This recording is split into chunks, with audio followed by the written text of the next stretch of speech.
You're listening to Skeptoid. I'm Brian Dunning from Skeptoid.com. Ode to the Nightcrawler. Episode number 826 was about an especially unusual cryptid known as the Fresno Nightcrawler. It was a surprisingly popular episode, mainly because there are a number of online and real-world communities who have adopted the Nightcrawler as a sort of mascot.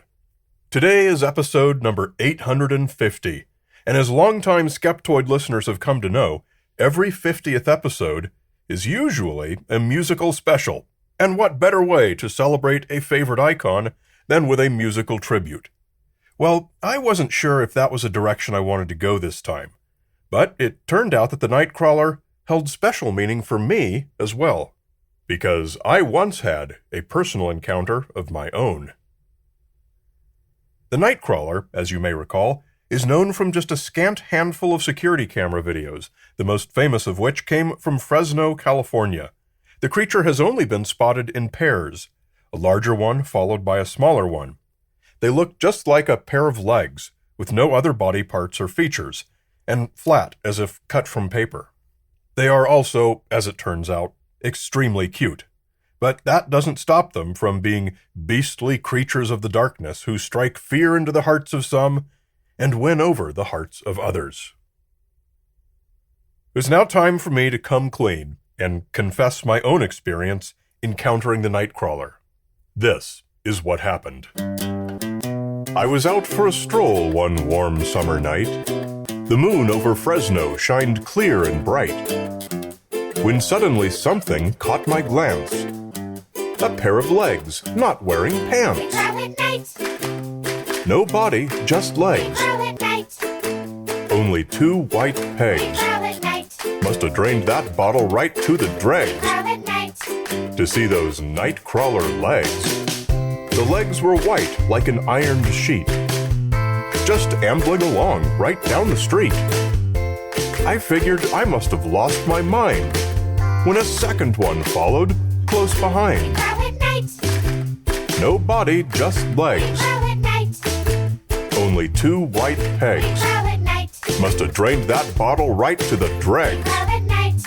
To see those Nightcrawler legs.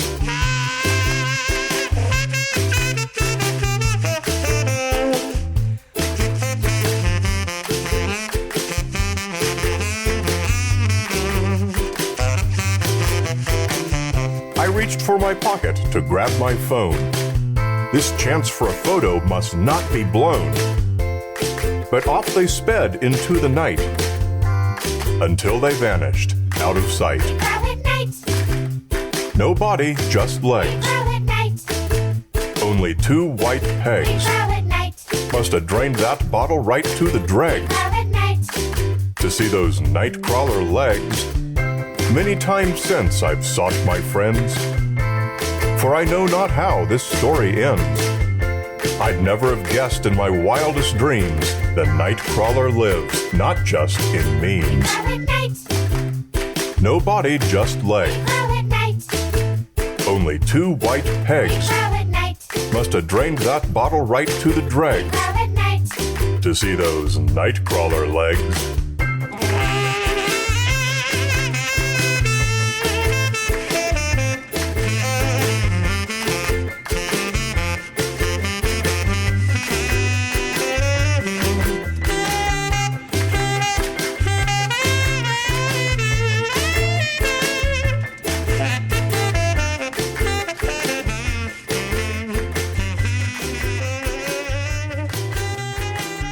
To this day, whenever I'm out at night, I find myself searching the shadows, hoping to see my unusual friends just one more time.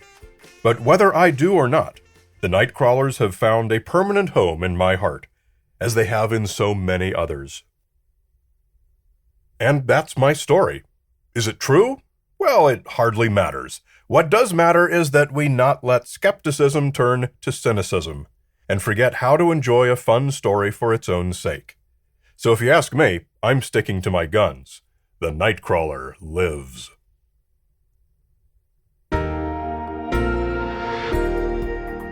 A great big Skeptoid shout-out to premium supporters Robert Rapaki, Elizabeth Morris, Statistical Sam, And of course, Tad.